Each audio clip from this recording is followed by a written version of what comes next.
Got a black magic woman. Got a black magic woman. I've got a black magic woman. Got me so blind I can't see. If there's anyone well remembered for offering chilling performances in horror movies, it is definitely this trio: Christopher Lee, Vincent Price and Peter Cushing.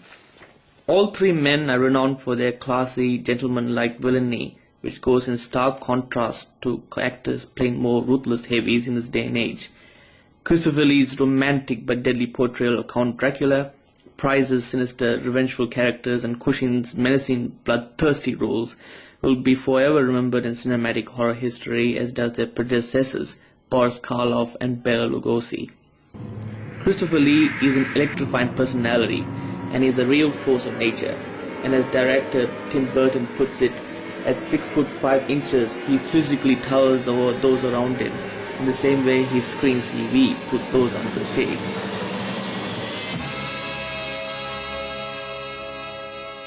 Lee is nothing less than charismatic. Even though he has played villains 85% of the time, his portrayal of the antagonist cannot be purely scary and sinister, since there is an element of charm, pathos and vulnerability of the characters he plays on screen. Count Dracula, the role that brought him to instant fame in the 1950s, is definitely his signature part. With receding grey hair, eyes bespeaking menace and mouth ready to drip blood, Lee really knows how to start audiences in their chairs. But unlike modern ultra-villains like Freddy Krueger or Jason who never say die, Lee's performances as Dracula, the Mummy, and Frankenstein's monster highlighted a sadness and vulnerability rarely seen in modern-day pictures. You could in a way sympathize with these monsters and feel their agony rather than loathe them. Dracula has died countless deaths, whether it be drowning, stabbing, or electrocution. We feel for the fate of the Count, because we feel in a deeper sense he's not all that bad. As my father said correctly some time back, we must feel sorry for those acting as villains because audiences loathe them, without realizing the pains the actors go through, while the actor playing the hero is congratulated and gets off scot-free. But Lee is not the only one paying the price for villainy, since he shares that boat with another screen legend who is none other than Vincent Price. Price, like Lee, played villains much of his career and might have been just as chilling as Lee was in his performances.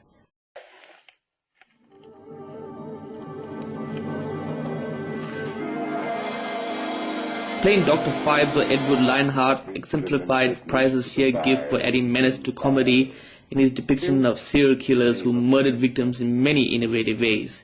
Dear Phibes, put money in thy purse. Theatre of Blood, a 1973 picture starring Price, is a good example of his ability to play a campy character who sought revenge upon his enemies in either direct or subtle ways, which leads to their demise. He is ruthless in trying to spear straight into a man's carcass. At the same time, he is amusing in forcing a man to eat like a glutton till he drops dead. Ruin the reputation of an honest man? No. Have you learnt your lesson? No. Can I be certain that you will never again offend me? Price and Lee met on the set of The Oblong Box in 1968, and at their first encounter they hit it off very well. Though they appear in the same film, they do not come together until the climax when Price is holding a dying Lee in his arms. The next film was Scream and Scream Again, but here was the same case with both the stars appearing alongside each other only at the climax, when Lee forces Price to descend into a vat of acid. Little known is that their friend, Peter Cushing, was involved with Scream and Scream Again by a cameo, and who had known Lee longer than Price did. Lee and Cushing had met at the time of filming The Curse of Frankenstein in 1957, and it was from then on that a long association, professional and non-professional, took place for so many years.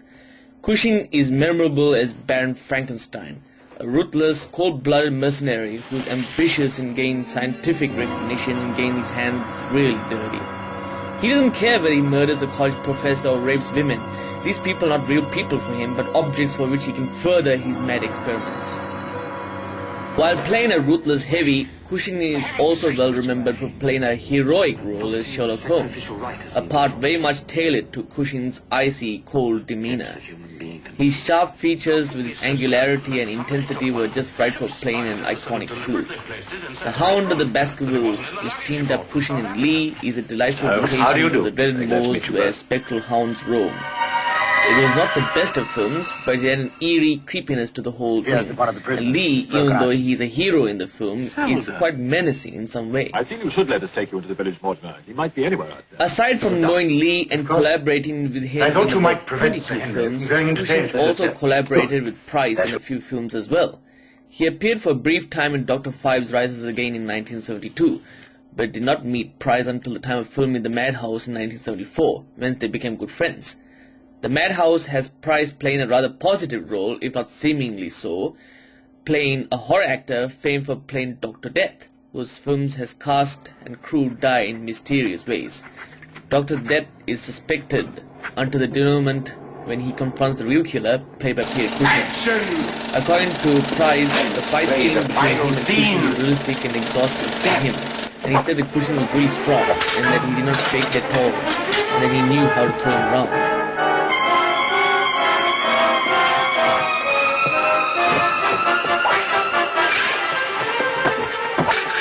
We have spoken of Christopher Lee, Price and Cushing and their associations with each other throughout the years.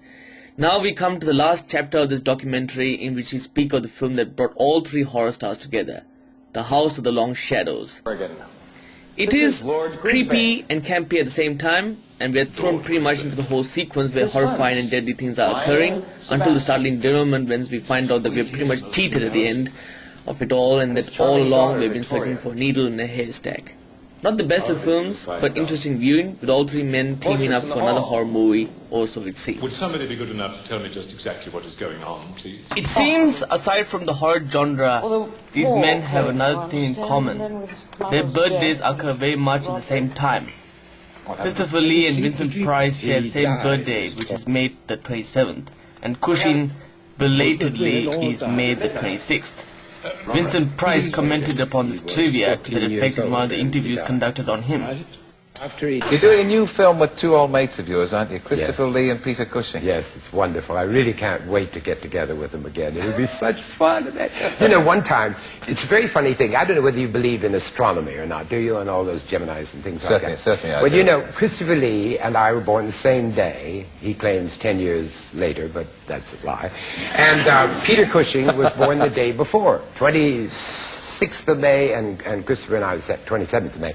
Well, one time I was here doing a film with both of them, and I thought it'd be kind of fun to have a party. So I looked around for a place, and I found a marvelous place was the Chamber of Horrors in Madame Tussauds. And we had a birthday party there. It was wonderful fun. You couldn't tell who were the actors. Both Vincent Price and Peter Cushing have well passed away from this world long ago. Their legacy still continues to this day. Christopher Lee is very much alive and well, and at his age, reaching 89 this year, he still works very hard in the film industry and has been doing so for now 63 years. He recently was awarded the Bafta Fellowship, and it is really inspiring how this unique individual has strove hard in his life and career to gain the sort of recognition and admiration rarely given to any other actor.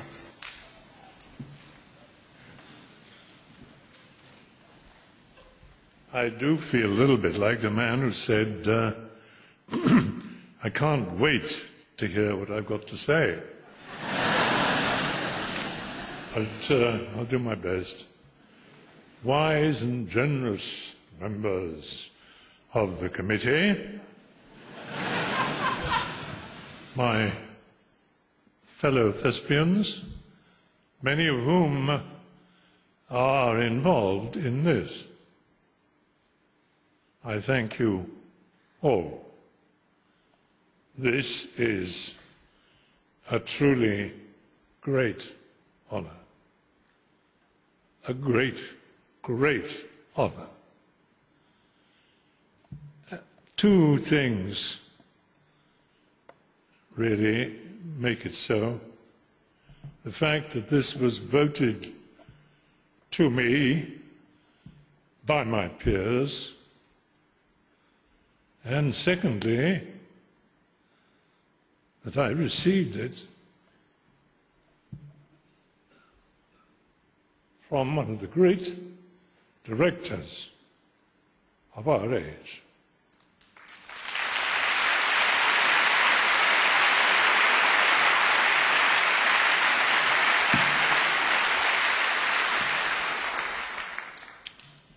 I think there was a newspaper this morning that said I was probably going to cry. Something I don't very often do in films, at any rate. But it's a very emotional moment for me. I'm thankful that I don't follow in the steps of the great Stanley Kubrick, whose award was posthumous.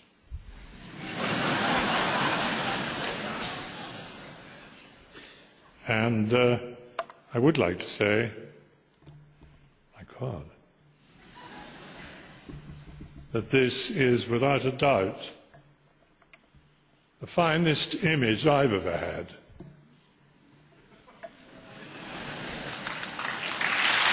Thank you.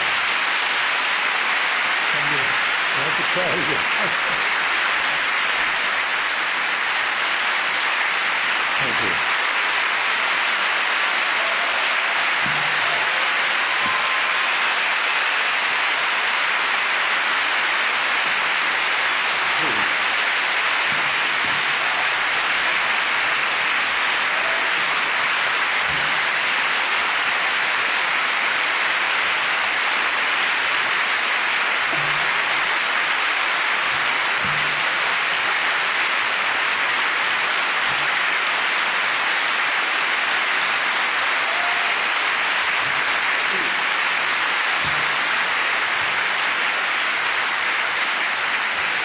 Though in advancing years, there is still a youthfulness, charm and simplicity about the man that wins appraisal. He is as old as my grandfather, and though I have never met him, I look up to this great man, and he serves as a role model for anybody who wants to gain success in life. He is a true legend and a wonderful man. He is, of course, the legendary Christopher Lee.